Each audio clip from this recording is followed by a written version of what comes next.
because we went together to school long time ago, I may say. But then we had always contact, you in the United States and me by Europe. But in the current situation, I think it is extremely important to have some talks. I think to get more explanations, and we are doing it in English. I think we both are able to speak the Viennese language, especially, but English is better because we are getting a bigger audience.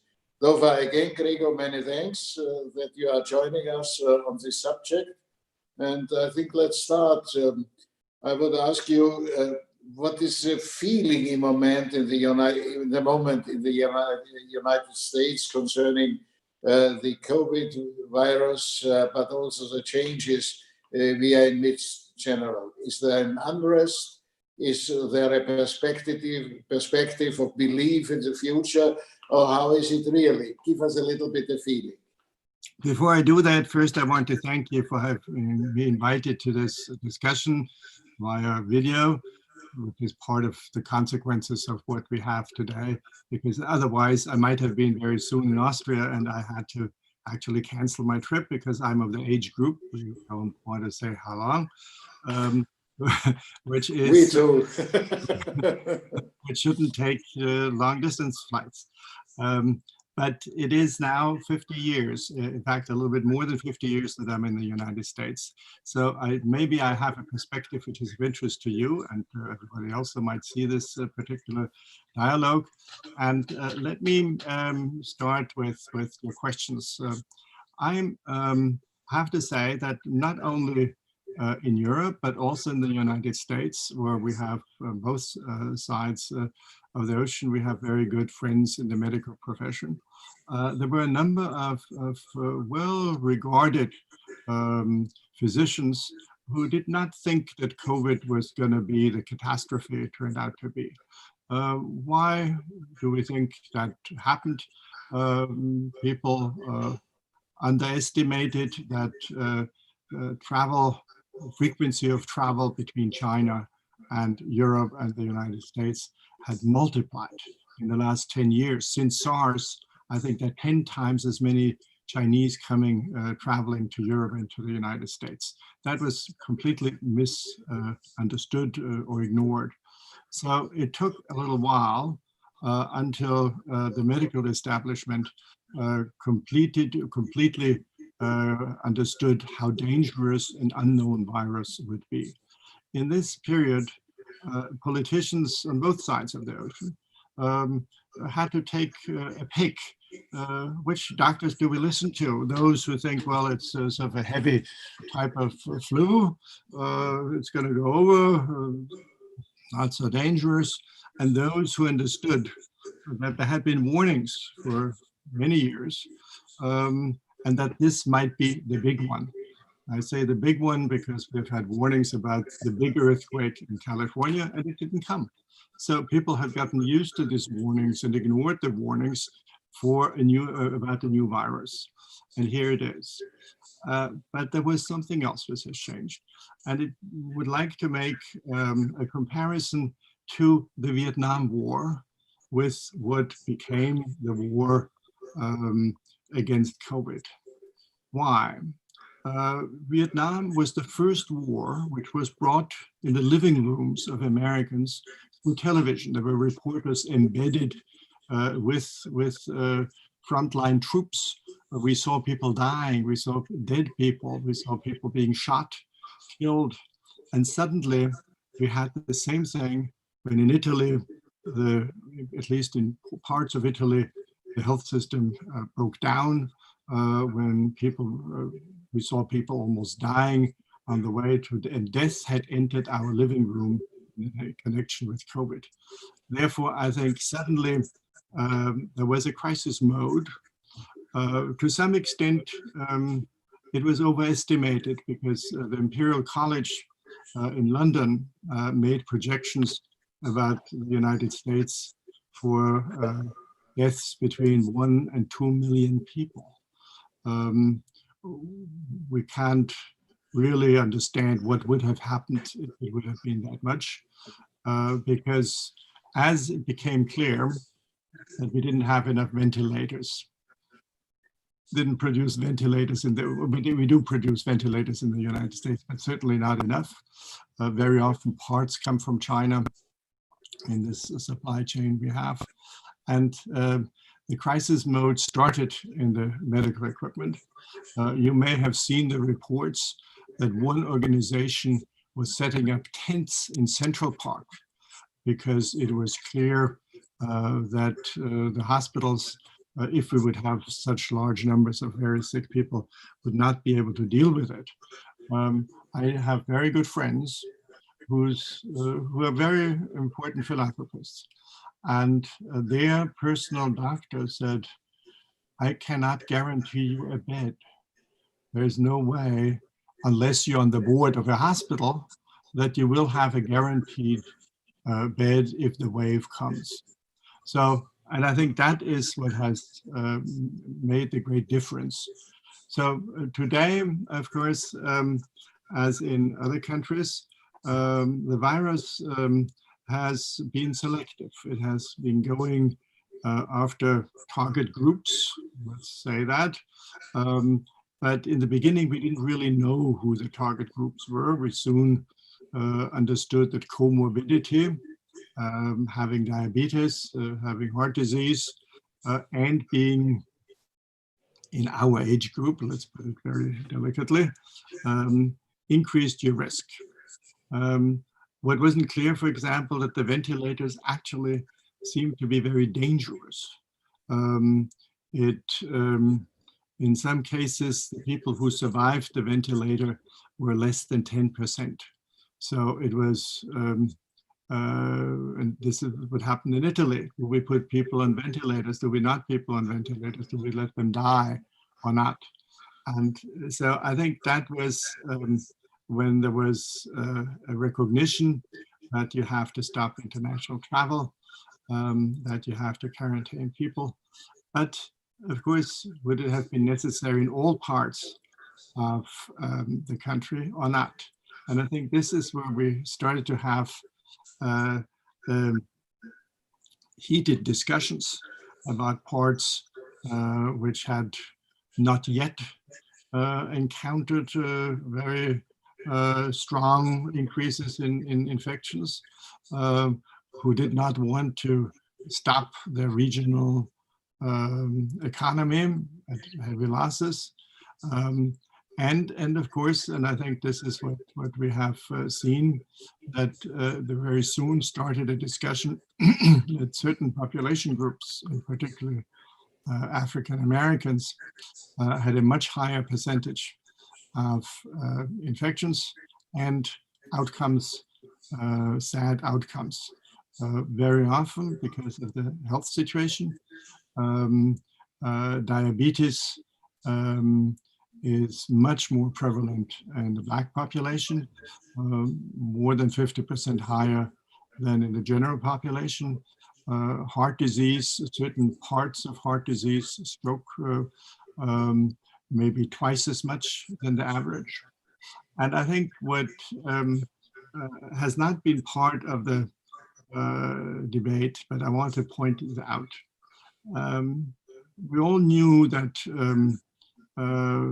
poorer populations, less educated populations are maybe not as health conscious as the more educated populations are. There's a very clear gradient between income and health situations. The United States does not rank very well in overall life expectancy. And I think it's the ultimate metric, life expectancy. If you want one metric about the quality of your health system, take life expectancy. We know if we discount small states and small countries, it's very interesting. Places like San Marino, Andorra, Macau, Singapore, small places have very high life expectancies. So, but if you discount them, Japan has the highest life expectancy, Switzerland the second highest, and the highest in Europe. The United States, depending how you which places you include or don't include, ranks very much in the middle, well below most European countries, and is sort of in the range of more developed emerging countries. It's almost equal with Cuba, for that matter. And when I saw these statistics, I looked at this already many months ago. I looked at the relative life expectancy of whites and blacks. Now, I should say that today, life expectancy and other health factors are being categorized by many, many groups. One race, somebody who writes in this, writes down white, somebody black, and others says, well, I'm both black and white, I'm part Asian, and so on. So, but if you compare white and black by state, and if you look at Washington, DC, and if you say, what is the white life expectancy of men in Washington, DC, the surprise is it's a bit longer than Swiss life expectancy, and all men in Swiss, I assume, are white, of course. So suddenly you understand that this group in Washington, you know, the center of our government, federal government, certainly, where, you know, the large majority of people in higher income levels are still white. They have no particular issue with life expectancy because it's as good as in Switzerland. Wonderful. They have great health systems and so on, which are not available to anybody. And of course, one issue which is perhaps not as well known generally as it is here or should be here, that amongst the 10 highest reasons for death for the Black population, homicide ranks very high. It's amongst the 10 most important reasons for death. And so, now you say, well, why is this? And then we come suddenly to George Floyd. The relationship in the United States between the Black community, which is not part of those who have graduated into middle class, which may or may not live in largely Black parts of cities, and who have made it. And I think, you know, what has changed in the last 20 years, that we have had an outstanding group of African Americans, not only President Obama, not only General Colin Powell, not only Condoleezza Rice, but there are today the Ford Foundation, the Rockefeller Foundation have Black presidents. Very few people in Europe would have thought that. That there are not that many CEOs of large companies, but there are. For example, Merck, which is a huge pharmaceutical company, has an African-American CEO. Also something which people don't know, even here. You know, if you would ask which large companies are run by an African-American, very few people will be able to tell you anything. So they have succeeded. But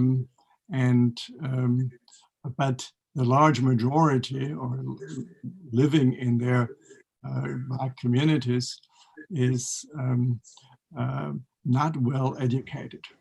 And I think that is a problem which is very interesting, because you see amongst the reasons, of course, why that would be, is that you have a very strong teachers' union. And like the police union, which is now discussed by everybody, it defends its own, irrespective of performance. So policemen which don't meet the standards, which are of course very often a matter of life and death, or at least a matter of violence, they don't get fired.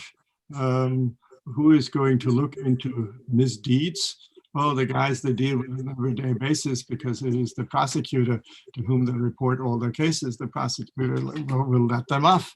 And in the few cases where they have been fired, their personnel records are sealed. So they go to the neighboring town and get a job, and you don't know that they've had many, many complaints. And the issue, of course, is certainly in public schools, also that teachers who do not perform are protected by the unions. And so what's the result? You're a young Black male, and what are your career opportunities? You will not be well prepared for college. You may be a talent, a musical talent. You can become an entertainer. You can become very rich if you're an entertainer, but very few people have the talent and the discipline to become entertainers or athletes. Of course, we have sports is one of the careers where African Americans can also become very successful and consequently very rich. But if you don't have these talents, you're not smart enough.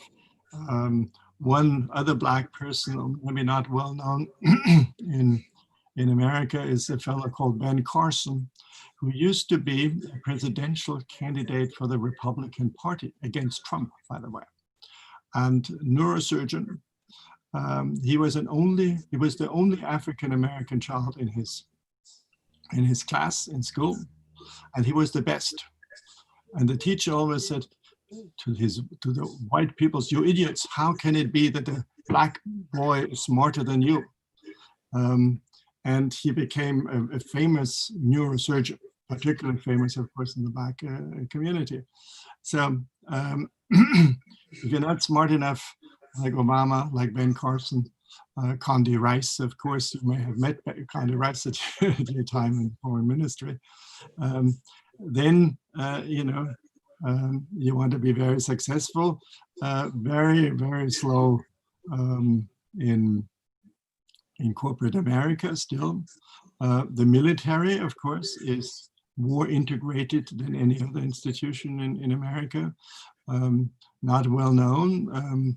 In the US Army, not Air Force, not Navy, the number of Black generals, and I'm talking about all generals, including the lower ranking generals, brigadier general, not about 4-star generals, is more or less what the percentage is in the population. So in the military, Blacks can make careers, but that also means a lot of discipline, which they may not have learned when they were young. So, very easily you can make money delivering drugs, and you get locked up, because the incarceration in the United States for the Black community is just awful, absolutely awful. And for minor crimes, in some places they're not even crimes anymore, you can be locked up for many years. You don't like the police. So there has been a relationship to the police, which has been adversarial for many years. The police, of course, is fearful, because the murder rate is very high in the, as I mentioned before, in the Black community, one against the other, one gang against the other. So it's dangerous policing in some of these parts. And I have to tell you, one of the first things I learned 50 years ago when I came to America is, if you have an encounter with a policeman, you say, "Yes, sir. Yes, sir." You don't argue. You don't talk back. You just do what he says, because you know the guy has enormous power, physical power, legal power over you, and the slightest encounter can lead to a bad outcome. And you may have seen the recent video where a 75-year white-haired, white man wanted to argue with a police group marching in the direction of some demonstration. And he got into that group. He was knocked down and was lying on the street, blood streaming from his head. And the police marched forward. None of the policemen stopped. No policeman would call an ambulance or anything. They just marched away. This was a terrible sight, and I think this is the reason why the reform of the police system is necessary. It has to start with how the bad apples are being prosecuted, not by their local prosecutor with whom they work daily, not under the full protection of the union under any circumstances. And the police spokesmen, don't ask me why, they do not admit anything. When you saw this video of George Floyd and of this man who was knocked over, the police lies. The police says, oh, you know, he was still alive when he was brought to the hospital. He died in the hospital. The man who was knocked over, he tripped. You know, there's now, of course, the videos by bystanders speak a different language. A couple of years ago, people thought body cameras, to have cameras attached to the uniform, will change behavior. I think that hasn't worked very well, because who actually looks at that video? It's the police, the prosecutor. It's the same group of people who tend to protect themselves. So the wide availability, in the case of George Floyd, there was a 17-year-old girl with her camera, and she filmed what happened. And one thing which was very different from the police videos from the body cameras is the policeman looked into her face. And you see on the camera, he looks staring straight at her. It's not the rush of action, you know, you're falling over somebody, you're trying to hold him down. Of course, he doesn't want to be held down because he feels he can't breathe, or he's restrained. He tries to get out of the grip of the police. That's one thing, that's sort of the action movie. But what happened in this case, it was not an action movie. It was a movie where you saw somebody staring and looking at that and saying, well, I'm here and nobody else can stop me from doing it, and nobody tried. The bystanders called and said, stop, stop, but none of the policemen cared about what the outcome might be. And so I think this is what was revolutionary. And to the extent, when I say revolutionary, I think we have heard Bernie Sanders, who shares incidentally some of his audience and some of his voters tend to vote either for Trump or for Sanders. The disadvantaged white groups, Sanders has no echo found in the Black community, but the disadvantaged white groups, they see their champion sometimes in Trump, because Trump has done a number of things wrong and a few things right. In our criticism of Trump and his pathological behavior, we forget that he got things wrong. He got things right, sorry. One always thinks about it, getting everything wrong, but some things right. And I don't know if you remember that how long ago there was a third party candidate, Ross Perot, in 1980. And he was the first one who said he was against NAFTA. He thought NAFTA would not be good for American workers.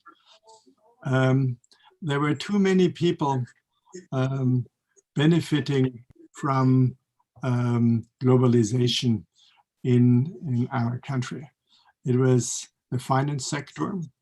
The finance sector as a share of GDP or GNP has doubled over the last 15 years.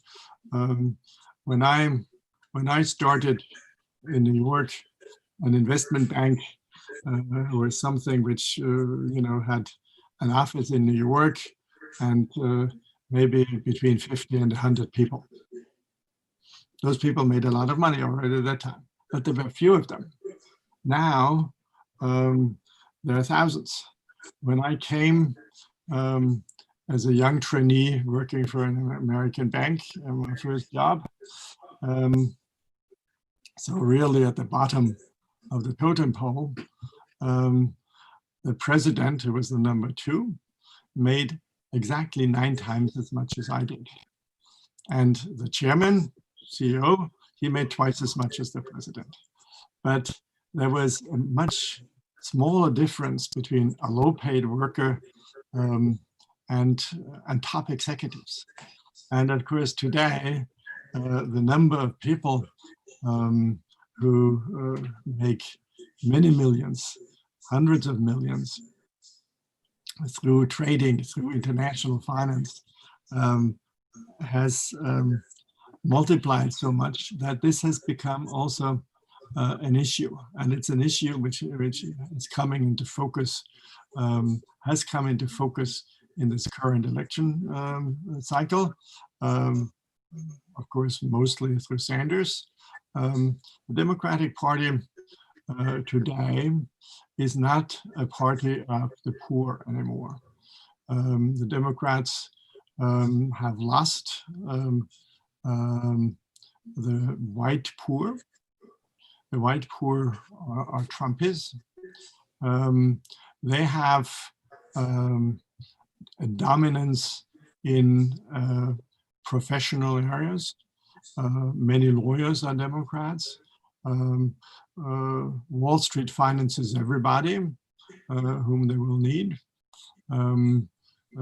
Senator Schumer, the leader of the Democrats in the Senate as a minority party, where does he get his money from? He gets it from Wall Street. Trump has gotten even perhaps less money from Wall Street than the Democrats have. And I think, let me just talking about that, going back about a year ago, I was invited to a small lunch, and it was a very interesting group, a top journalist from one of the major newspapers, which means liberal newspapers. It was not the Wall Street Journal. One of the very important supporters of democrat causes, and some people working for him who were formerly politicians. And there was a discussion about the election.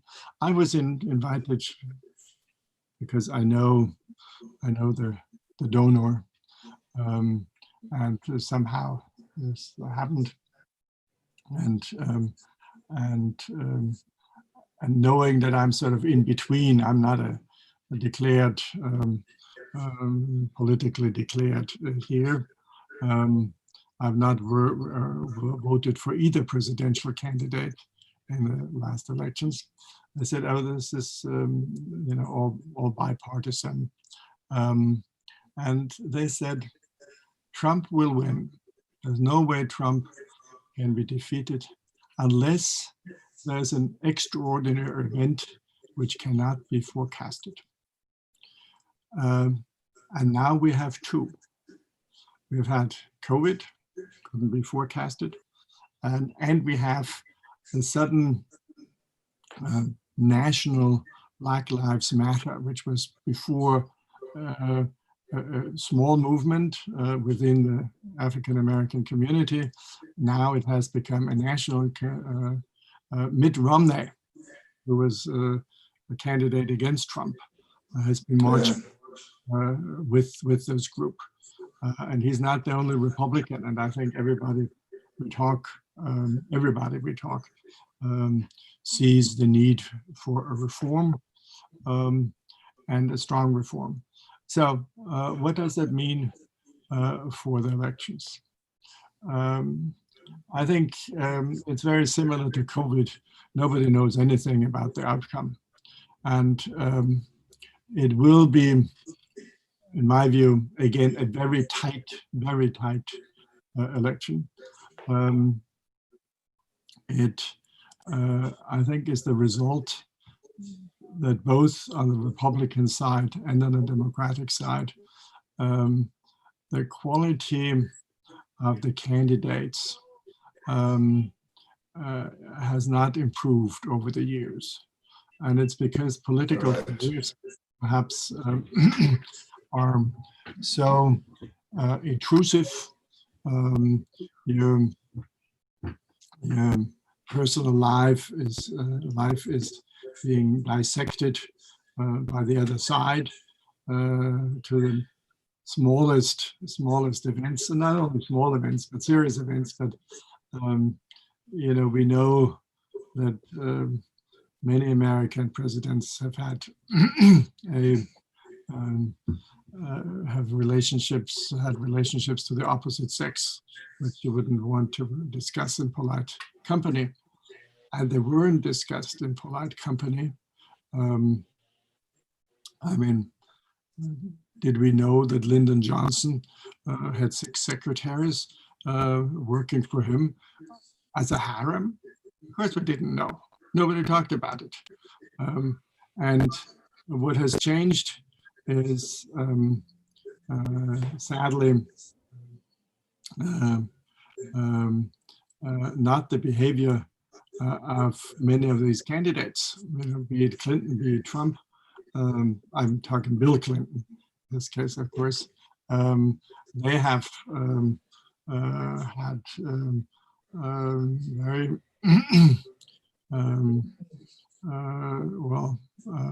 they have become main players in Playboy magazine, if we still would have a Playboy magazine of the influence it used to have. But it's just throwing dirt at each other, most of which happens to be true in these cases, but not everything. And so we have now a fact that the Democrats have Biden, who has never won an election.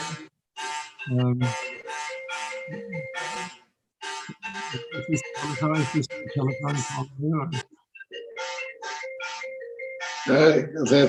that's right handy in the background, but okay. I cannot move to stop it. Beg your pardon. Okay, that's all right. I hope mine will not respond. It has already ended. Beg your pardon. Yes, I didn't stop you, Gregor, because I may say it was a very impressive description of the situation with a lot of insights. I regret that you are not a reporter for European medias to describe this, because you did it in an excellent way. But if you allow me to add one question, all this what you are describing, do you have the impression that the Europeans are understanding the American situation? Or are we already so much separated, America, United States, and Europe, that we have a lack of mutual understanding? I think, this is a very important question, and I invite many more questions of you. I don't want to be this just a one-way street. I think that's, and I will try to give short answers to that.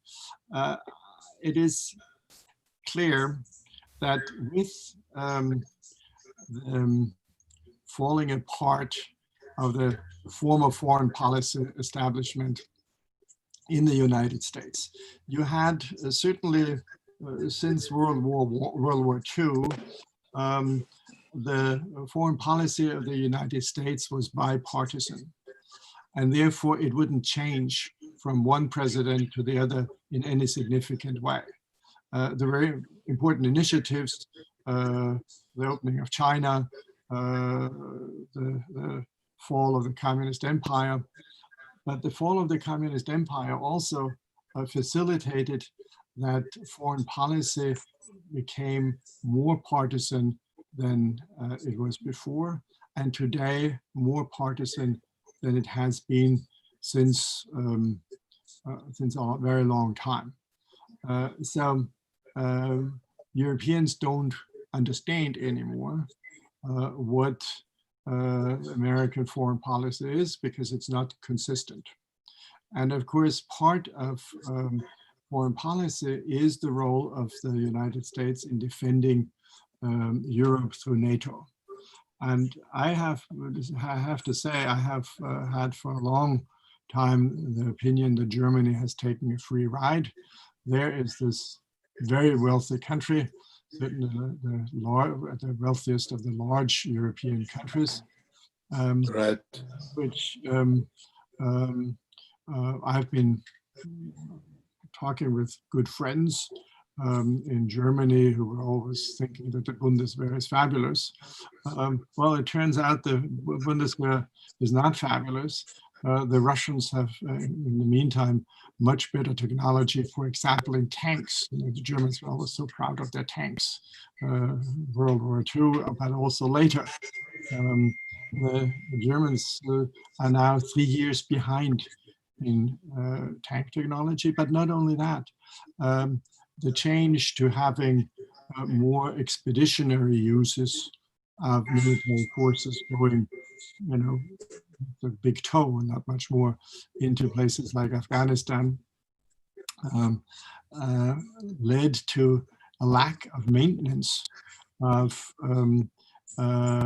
those tank force, artillery force. And suddenly they realize that they're exposed.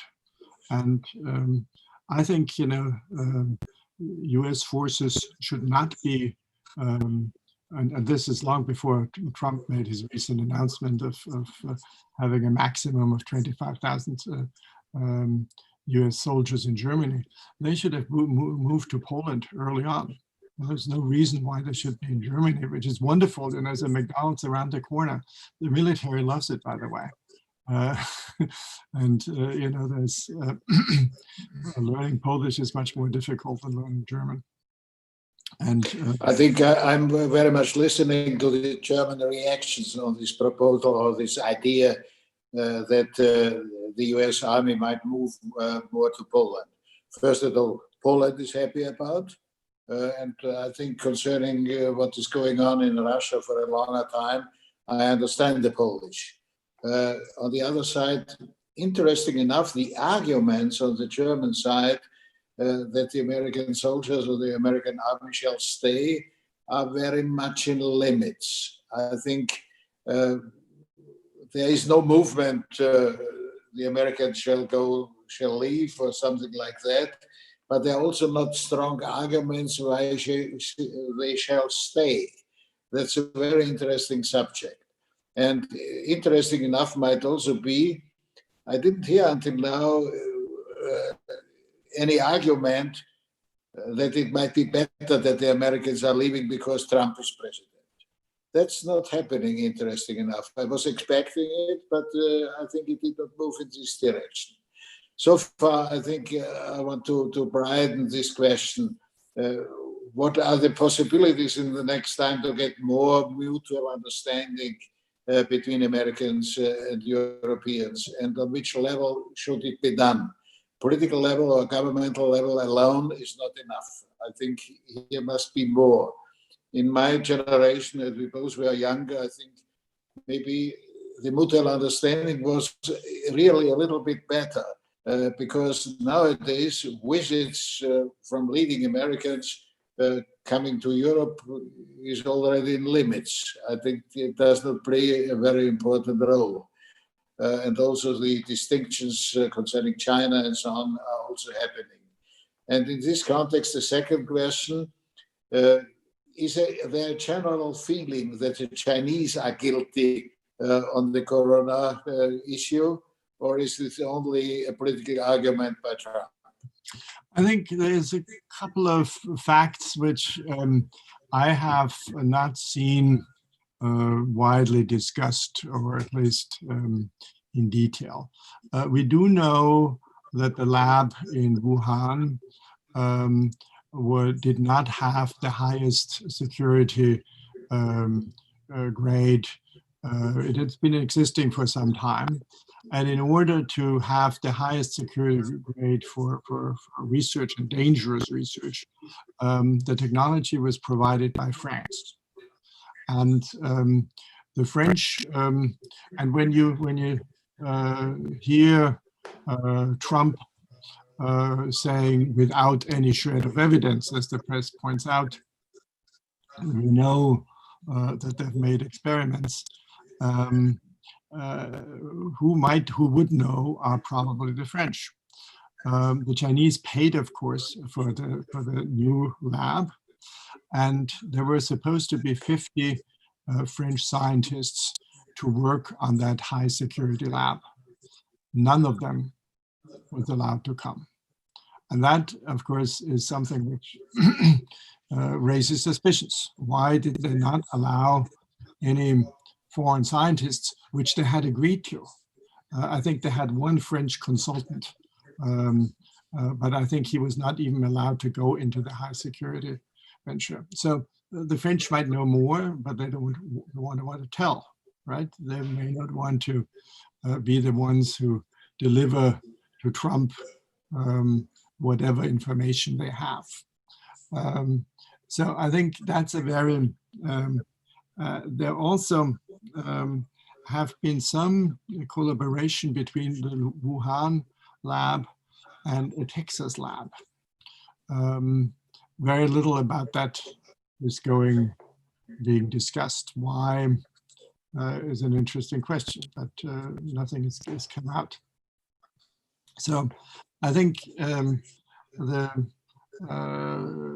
question is unresolved, and it will not be able to prove without having access to that lab, without having access, and the Chinese have no intention to give access to this lab for whatever reasons.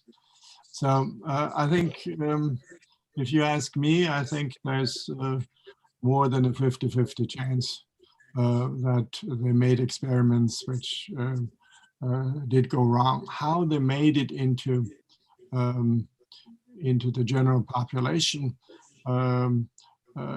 is, of course, partially because it takes 14 days before we know that they have it and they can infect other people. Nobody knows. Was there a worker who got infected? There is this well-known bat researcher who has been for years been in China admired for her research on bat viruses. She has not been heard from, not been talked from for some time. Maybe she will reappear and toe the party line. She will certainly not appear and not toe the party line, that's for sure. So I think concerns are justified. So what can you say? The Chinese have picked up again Western technology, have paid for it, and then use it for on their purposes against what may have been the assumptions of the Western partners. It's not unusual. I've read recently a book which stop me if you know it, by an American historian, and it was called The General Strategy of the Habsburg Empire. I know it. Yes. You know about the book and Wes Mitchell, the author? Oh, I read in some newspapers a report about the book. Yes. Wes Mitchell, until last year, had a position in the Trump government because he has also written books about the current situation. Very interesting. Very well, very diplomatically written, and about Russia, China, and Iran, and their methods they're applying it.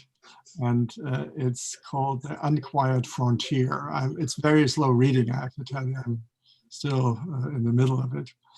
Fascinating. I think Mitchell thought Trump might be his Nixon, and he would be Trump's Kissinger. Of course, with Trump, these things never work.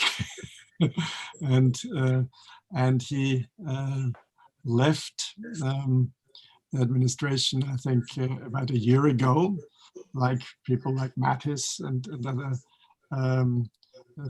thinking that Trump is making serious mistakes. But he is now on a very small strategic advisory committee of NATO. And I think to go back to your original question about the relationship between Europe and the United States, I think NATO could play an important role of keeping the two closer together, because I think the security question is there, will be there. The Russians are probing, they're pushing here, they're pushing there. Iran maybe still working on all kinds of nasty armaments and weapons, which will reach first Europe.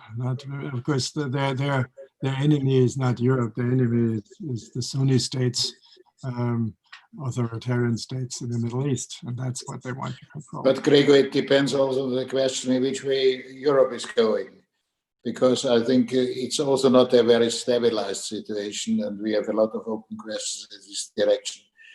But allow me, I have to look a little bit to the time frame we have. I may say many thanks to you, because you opened a lot of views. I have to regret that it is not too much seen in Europe in the same way.